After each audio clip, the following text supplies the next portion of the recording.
നമസ്തേ.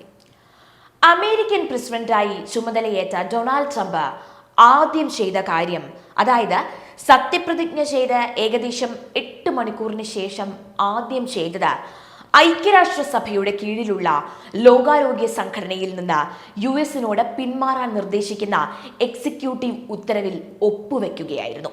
അതായത് WHO-യ്ക്കുള്ള ധനസഹായം നിർത്തലാക്കാനുള്ള ഉത്തരവാണ് ട്രംപ് ആദ്യം പുറപ്പെടുവിച്ചത്. ലോകം ഒന്നാകെ ഞെട്ടിപ്പോയ ഒരു നീക്കമായിരുന്നു അത്. എന്തായിരുന്നു WHO-ക്കെതിരെയുള്ള ഇത്രയും ശക്തമായ നീക്കം നടത്താൻ അമേരിക്കയെ പ്രേരിപ്പിച്ചിട്ടുണ്ടാകുക? WHO-യ്ക്കുള്ളത് ഒരു തുടക്കം മാത്രമാണ്.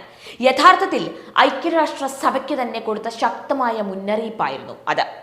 WHO എന്നത് വേൾഡ് ഹെൽത്ത് ഓർഗനൈസേഷനാണ്, അല്ലാതെ തീവ്രവാദത്തിന് സഹായം നൽകുന്ന സംഘടനയല്ല എന്ന കാര്യം സംഘടനയിലുള്ളവർ മറന്നുപോയിരിക്കുന്നു.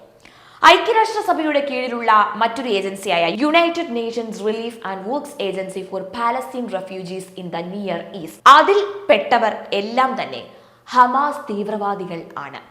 ഇവർ എല്ലാവരും ഇസ്രായേലിൽ കയറി നടത്തിയ ഭീകര ആക്രമണത്തിൽ പങ്കെടുത്തിരുന്നു എന്നത് നാം ഇവിടെ എടുത്തു പറയേണ്ട ഒന്ന് തന്നെയാണ്.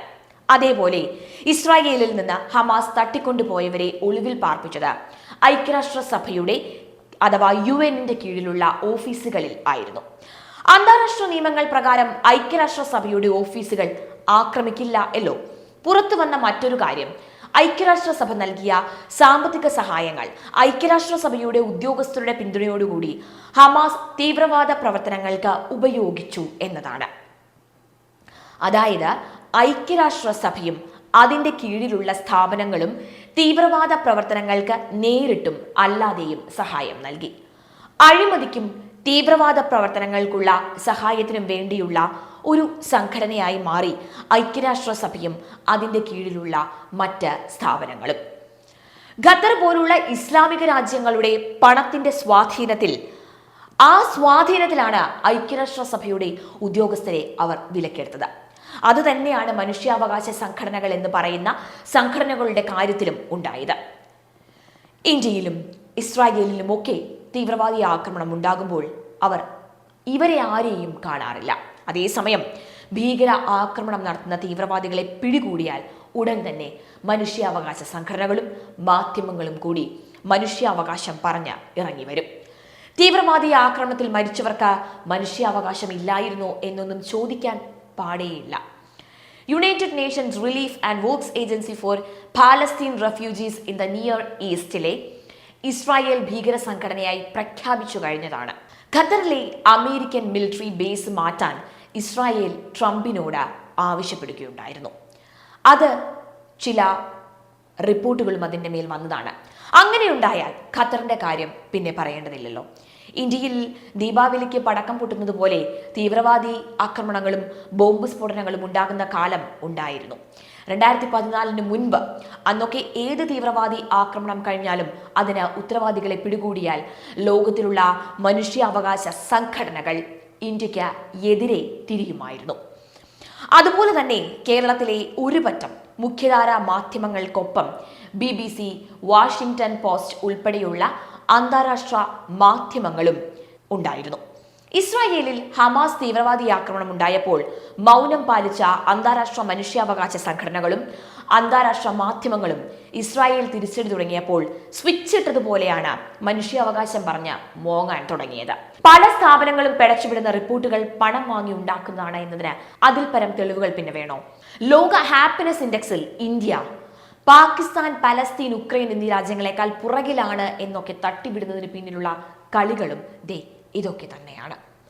140 കോടി ജനങ്ങളുള്ള ഇന്ത്യയിൽ മുഴുവൻ പട്ടിണിയാണ്, കുഞ്ഞുങ്ങൾക്ക് മുഴുവൻ പോഷകാഹാരക്കുറവുണ്ട് എന്നൊക്കെയുള്ള ഐക്യരാഷ്ട്രസഭയുടെ റിപ്പോർട്ടുകൾക്ക് പിന്നിലുള്ളത് ഇന്ത്യൻ സർക്കാരിൽ സമ്മർദ്ദം ചെലുത്തി വിദേശത്തു നിന്ന് പോഷകാഹാരങ്ങൾ എന്ന പേരിൽ സാധനങ്ങൾ ഇറക്കുമതി ചെയ്യിക്കാൻ വേണ്ടി മാത്രമുള്ള ഒന്നാണ്. നാം കരുതും ഇന്ത്യയിൽ മുഴുവൻ പ്രശ്നങ്ങളാണ്, അല്ലെങ്കിൽ ഭാരതത്തിൽ മുഴുവൻ പ്രശ്നങ്ങളാണ് എന്ന്, ഭാരതത്തിൽ അഴിമതിയാണ് എന്നൊക്കെ. എന്നാൽ എല്ലാം ശരിയാണ് എന്നും പറയുന്നില്ല. പക്ഷേ ഐക്യരാഷ്ട്രസഭയും അതിൻ്റെ സ്ഥാപനങ്ങളും വിദേശ മാധ്യമങ്ങളും പറയുന്നത് പോലുള്ള പ്രശ്നങ്ങളൊന്നും തന്നെ നമ്മുടെ ഭാരതത്തിലില്ല. നമ്മുടെ മൈൻഡ് സെറ്റ് കൂടി അവർക്ക് പണയം വെച്ചിരിക്കുകയാണ് എന്ന് പറയാതെ വയ്യ. യൂറോപ്യൻ നിലവാരം, അമേരിക്കൻ നിലവാരം എന്ന് കേൾക്കുമ്പോൾ അതൊരു വലിയ സംഭവമാണ് എന്നും നമ്മുടെ ഭാരതത്തിലുള്ളതെല്ലാം മോശമാണ് എന്നും നാം കരുതും. അമേരിക്കയും ഇസ്രായേലും തുടങ്ങി വെച്ചത് വലിയ ഒരു ദൗത്യമാണ്. ഡീപ് സ്റ്റേറ്റ് എന്ന ആഗോള ഇടത് ഇസ്ലാമിക ഭീകരതയുടെ വേരറക്കാനുള്ള തുടക്കമായിരുന്നു അത്. ഇന്ത്യ 2014 മുതലാണ് ഇതിന്റെ ഭാഗമായത് എങ്കിലും ഇനി ഇന്ത്യയുടെ പ്രവർത്തനങ്ങൾക്ക് വേഗം കൂടും. ഐക്യരാഷ്ട്രസഭയുടെ കീഴിലുള്ള WHO പോലുള്ള അഴിമതി ഭീകര സഹായ സംഘങ്ങൾക്ക് പ്രവർത്തനത്തിനും ഗവേഷണങ്ങൾക്കുമായും ഒക്കെ പണം നൽകുന്നതിനേക്കാൾ നല്ലത് നമ്മുടെ ഭാരതത്തിലെ ഫാർമ കമ്പനികൾക്ക് നൽകുന്നതാണ്. ലോകോത്തര നിലവാരമുള്ള ഫാർമ കമ്പനികൾ നമ്മുടെ ഭാരതത്തിലുണ്ട്. കോവിഡ് കാലത്ത് നാം അത് തെളിയിച്ചതുമാണ്. ഐക്യരാഷ്ട്രസഭയിൽ സ്ഥിരം അംഗത്വം വേണം എന്നത് നമ്മുടെ ഭാരതത്തിന്റെ നിരന്തര ആവശ്യമാണ്. ഐക്യരാഷ്ട്രസഭയുടെ ഉദ്യോഗസ്ഥർക്ക് കുറച്ച് കൈക്കൂലി കൊടുത്തു നോക്കിയാൽ ചിലപ്പോൾ അത് സാധ്യമായേക്കും. അങ്ങനെയാണ് ഇപ്പോൾ കാര്യങ്ങളുടെ പോക്ക്. അല്ലെങ്കിൽ തന്നെ യാതൊരു ഗുണവുമില്ലാത്ത ഈ ഐക്യരാഷ്ട്രസഭ പോലുള്ള സംഘടനകളിൽ അംഗത്വം ഉണ്ടായിട്ടും വലിയ കാര്യമൊന്നുമുണ്ട് എന്ന് തോന്നുന്നില്ല. നമ്മുടെ പണം മേടിച്ച് നമുക്കിട്ട് തന്നെ പണി തരുന്ന ഒരു ആഗോള അഴിമതി തീവ്രവാദി സംഘടന. അത്രയേ ഉള്ളൂ ഈ ഐക്യരാഷ്ട്രസഭ. അതിന് സഹായം ചെയ്യുന്ന കാര്യം നമ്മുടെ ഭാരതവും പുനഃപരിശോധിക്കേണ്ടത് തന്നെയാണ്. ലോകാരോഗ്യ സംഘടനയുടെ ഫണ്ടിൽ 20% കൊടുക്കുന്നത് അമേരിക്കയാണ്. അതുകൊണ്ട് തന്നെ അമേരിക്കയുടെ ഈ പിന്മാറ്റം കാര്യമായി തന്നെ അതിനെ ബാധിക്കും. കിട്ടുന്ന പണം മുഴുവനും ലോകാരോഗ്യ സംഘടന എങ്ങനെയാണ് ചെലവാക്കുന്നത്? ഈ കിട്ടുന്ന പണത്തിന്റെ വ്യക്തമായിട്ടുള്ള കണക്കുണ്ടോ? ഇല്ല. അത് ഒന്നാമത്തെ കാര്യം. അർഹതപ്പെട്ട രാജ്യങ്ങളിൽ വേണ്ടവണ്ണം അത് കിട്ടുന്നില്ല. അത് രണ്ടാമത്തെ കാര്യം. ഇനി BBC, CNN പോലുള്ള മാധ്യമങ്ങൾ എന്തുകൊണ്ടാണ് കണക്ക് ജനങ്ങളിൽ എത്തിക്കാത്തത്? ദരിദ്ര രാജ്യങ്ങൾ കുടികൊണ്ടിരിക്കുന്നു എന്ന് എന്ത് മണ്ണാങ്കട്ടയാണ് ഇവർ പിന്നെ ചെയ്യുന്നത്? ട്രംപ് ബുദ്ധിമാനാണ്. ബാക്കിയുള്ള രാജ്യത്തെ തലവന്മാർക്ക് ഇപ്പോഴും നേരം വെളുത്തിട്ടില്ല എന്ന് പറയേണ്ടി വരും. എന്തിന് ഇനിയും ഇതുപോലെ ഒരു കടലാസ സംഘടനയ്ക്ക് കട്ടുമുടിക്കാൻ വേണ്ടി നമ്മൾ പണം കൊടുക്കണം? നമ്മുടെ WHO-യിൽ ചൈനയുടെ സ്വാധീനത്തെക്കുറിച്ച് മുൻ ഭരണകാലത്ത് തന്നെ ട്രംപ് ആശങ്ക പ്രകടിപ്പിച്ചിരുന്നതാണ്. ലോക്ക്ഡൌൺ വിഷയത്തിലൊക്കെ ശക്തമായ പ്രതിഷേധം ട്രംപ് ഉയർത്തിയിരുന്നു. ചൈനയുടെ കളിപ്പാവയാണ് WHO എന്ന് അന്നേ ട്രംപ് അഭിപ്രായപ്പെടുന്നതാണ്. തീർച്ചയായും മുൻ ഇലക്ഷനിൽ ബൈഡനോട് ട്രംപ് തോറ്റില്ലായിരുന്നുവെങ്കിൽ ഇതിലും കടുപ്പമുള്ള നടപടികൾ പണ്ടേ ഉണ്ടായേനെ.